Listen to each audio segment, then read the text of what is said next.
इसमें इंडिया ने चंद्रयान 2 लॉन्च किया था जो कि लैंड नहीं कर पाया था, जिस पर पाकिस्तान के अवाम ने इसरो को और भारत को काफ़ी तनकीद का निशाना बनाया था।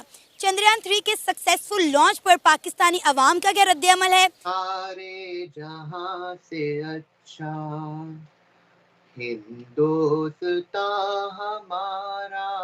डे है सर आपके यहाँ से चंद्रयान थ्री जो है उसको लॉन्च किया गया है और बड़ा हंगामा है और पहले आपको 3 जो है, जो कि थर्ड लूनर एक्सप्लोरेशन मिशन है, उसने इंडिया से टेक ऑफ कर लिया है और ये कहा जा रहा है कि ये चौथा फोर्थ ऑपरेशनल मिशन है। और जो 2 बार लॉन्च किया गया था, हम लोग उसको कहते हैं सॉफ्ट लैंडिंग। सॉफ्ट लैंडिंग में कहीं ना कहीं हम चूके थे। आज पूरे भारत के लिए एक बहुत ही बड़ा दिन है क्योंकि इंडिया की जो इसरो है वो चंद्रयान 3 लॉन्च करने जा रही है।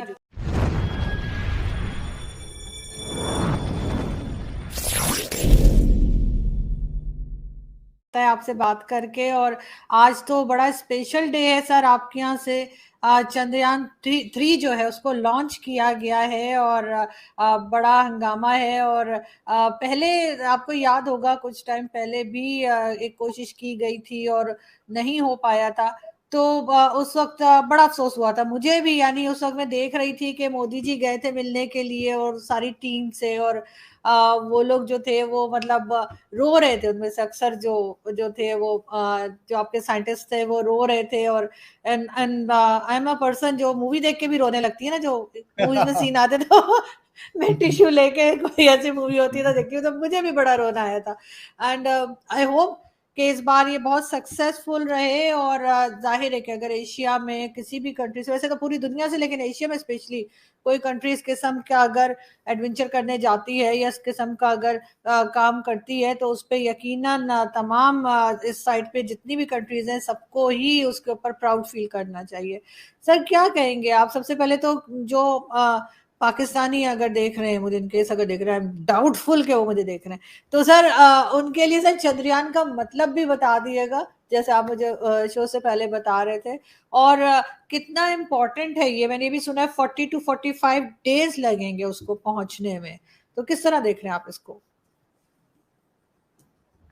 देखिए, ये यहाँ से पृथ्वी से चंद्रमा तक की दूरी अराउंड 3,90,000 किलोमीटर के आसपास है अप्रोक्सीमेटली।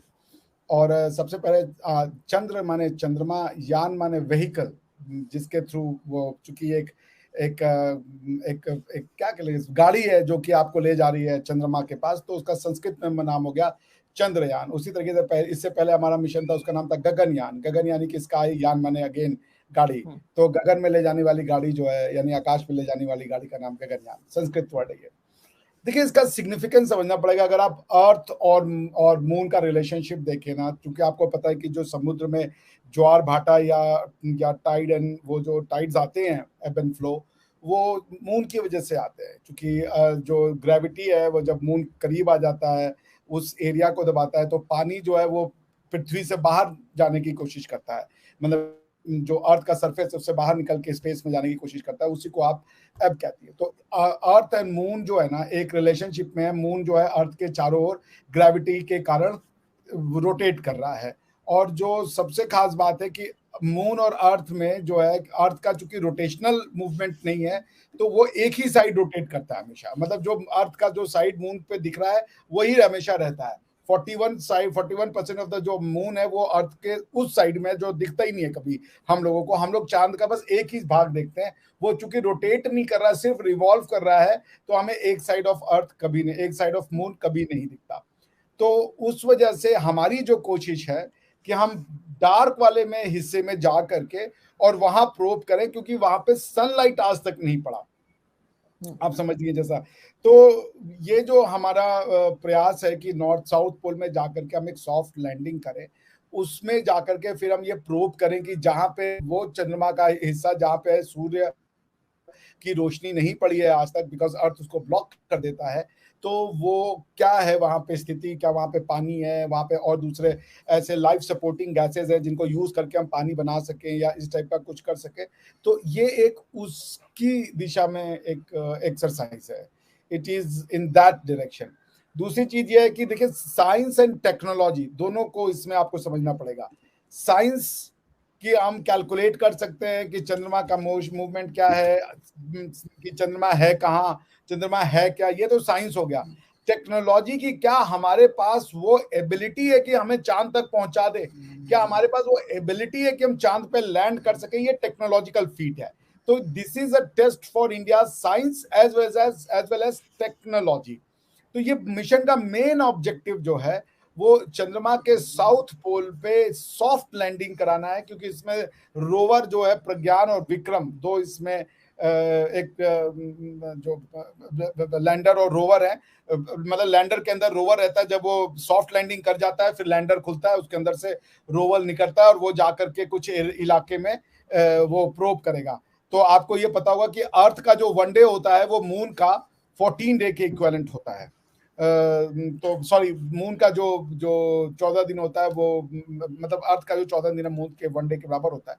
तो वो फिर एक दिन पूरा जो है वो एक लाइफ वो 14 दिन की जो है लूनर 14 डेज उसको वो कवर करेगा, वहां पे जो मिनरल्स हैं उनकी स्टडी करेगा और ये पता लगाएगा कि क्या यहाँ पे कभी लाइफ हो सकता है। This is the basic field. So main objective is कि can you do you have that technology and science कि आप 3-4 लाख किलोमीटर दूर किसी ऑब्जेक्ट को सॉफ्ट लैंड करवाएं। आज आप अगर इसको सॉफ्ट लैंड करवाएंगे तो कल आप इंसानों को भी सॉफ्ट लैंड करवा देंगे। जब आप प्लेन पे चढ़ती हैं, अगर वो प्लेन जो है नीचे उतरने के समय लैंड ना कर पाए तो फिर वो प्लेन क्रैश कर जाएगा। This is the whole test कि क्या हम अपने रोवर को ऐसे जाके धीरे से टच कराएं कि नुकसान ना हो, और फिर उसके बाद उसमें से अपना हमारा लैंडर में से रोवर निकले और वो जो जा करके वो प्रोब करे। So this is the test basically, that's what ISRO wants to achieve, कि सॉफ्ट लैंडिंग या सेफ लैंडिंग का जो फीट है वो हम लर्न कर सके, उसको हम मास्टर कर सके, फिर उसके बाद हम अपना मून वो मैन मिशन भी भेज सकेंगे आसानी से। तो सर इसमें अभी सिर्फ इंडिया की तरफ से ही ये जो भेजा गया है उसमें सिर्फ इंडियंस की ही कोशिश है या कोई और कंट्री ने भी इसमें कंट्रीब्यूट किया है, किसी और कंट्री के साथ मिलकर आप लोगों ने ये प्रोजेक्ट जो है वो लॉन्च किया है या इस प्रोजेक्ट को भेजा है, ऐसा है? अभी तो ये भी सुना जा रहा है अंदर कोई इंसान कोई अंदर नहीं है उसके, सिर्फ अभी ऐसे ही भेजा गया है। लेकिन सर हमने बड़ी फिल्में देखी हैं जिसमें वो वहां से कोई ना कोई किसी और प्लैनेट से लोग आ जाते हैं, और एक तो मेरा बड़ा फेवरेट है, मैं वही पिक्चर अभी ढूंढ रही थी, जादू, ये उसमें ऋतिक रोशन की मूवी में तो इतना मुझे क्यूट लगता था ना। तो कोई इस तरह का सर हो सकता है कोई आ जाए वापस, कुछ लग रहा है आपको कि वापस जब ये आए तो उसके साथ कोई और भी आ जाए?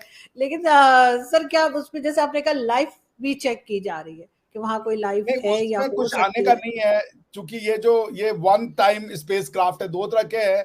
रीयूजेबल स्पेस क्राफ्ट, तो अभी स्पेसएक्स यानी उसकी जो इलॉन मस्क की कंपनी है वो ट्राई कर रही है कि हम एक बार भेज करके, क्योंकि नॉर्मली क्या होता है एक बार स्पेस क्राफ्ट जाता है तो डिस्ट्रॉय हो जाता है, क्योंकि उसमें बूस्टर लगा रहता है, फिर एक रॉकेट होता है और ये जो आगे एक स्लिंग शॉट के थ्रू उसको फिर प्रोपल कर देते हैं ग्रेविटी में और फिर उसको रिमोटली नेविगेट करके उसके ऑर्बिट में पहुंचाते हैं। तो इसका कोई nothing is coming back, everything is going to stay there, और फिर वो ये स्पेस में डेब्री बनेगा, जो नीचे गिरना होगा वो नीचे गिर जाएगा। बिकॉज अगर आप देखें जो स्पेस एक्टिविटी हो रही है उसमें एक इंटरनेशनल कम्युनिटी का बहुत बड़ा कंसर्न है कि हम जो कूड़ा कचरा स्पेस में क्रिएट कर, हम जो भी चैनल देखते हैं उस पर शायान अली का इंटरव्यू हमें लाजमी देखने को मिलता है। रिसेंटली एक वीडियो में वायरल हुई थी कि इन्होंने तिरंगा लहराया था यूएस में और ये बोला था Pakistan is not even a country. Pakistani होने के बावजूद ये स्टेटमेंट देना और भारत का तिरंगा लहराना एक बहुत बड़ी बात है। तो इसके पीछे की क्या कहानी है कि आपने पाकिस्तान के बारे में ये स्टेटमेंट दी है और आप भारत से जुड़ गए हैं? क्या बैकग्राउंड? आज भी शयान ने पीछे अपना भारत का झंडा लगाया है, जबकि पाकिस्तानी है, पाकिस्तानी नेशनैलिटी है, फिर भी भारत का झंडा है। तो इसके पीछे से सारी कहानी सुनते हैं शयान से। शयान आपके साथ हुआ क्या? फर्स्ट ऑफ ऑल तो थैंक यू सो मच, आपने ज्वाइन किया और अपना कीमती वक्त हमारे साथ शेयर किया। Thank you so much. Thank you so much and Hare Krishna everyone. So I think जो लोग मुझे बहुत टाइम से फॉलो कर रहे हैं उनको ये बात पता है कि किस तरह से, आई थिंक मैं अगर आपको सिंपल वर्ड्स में बताऊं तो I feel very lucky for myself, क्योंकि I feel very lucky because मुझे ये चीज़ बहुत ही अर्ली एज में समझ आ गई ये चीज़, और जो मेरी स्पिरिचुअल जर्नी थी विद लॉर्ड कृष्णा और वो भी उसी वक्त स्टार्ट हुई। बट जो आपने सवाल किया कि आपने कहा कि पाकिस्तान को मैं कंट्री क्यों नहीं समझता, तो उसका रीजन देखिए, मैंने ना बहुत बार बोला है कि पाकिस्तान को अगर कोई हिस्ट्री पढ़ेगा ना, कोई नॉर्मल इंसान, मैं उनकी बात नहीं कर रहा जो हर चीज पढ़कर भी वो आंखें बंद कर लेते अपनी, जो पाकिस्तान के स्कूलों में पढ़ाए जाते हैं, मैं उसकी बात नहीं कर रहा। अगर कोई स्कूलों से निकल कर कोई इंडिपेंडेंट जगह गूगल से इन जगहों से देखे, तो उसको ये बात पता होगी कि पाकिस्तान कंट्री नहीं हो सकता। आप कोई भी कंट्री उठाकर देख लें, पाकिस्तान बोलते हैं हम एक कंट्री जो मजहब के नाम पर बने। भाई कोई और कंट्री मजहब के नाम पर इसलिए नहीं बना क्योंकि उनको यूनिटी में रहना आता था, तुम ही सिर्फ एक अनोखे हो इस वजह से।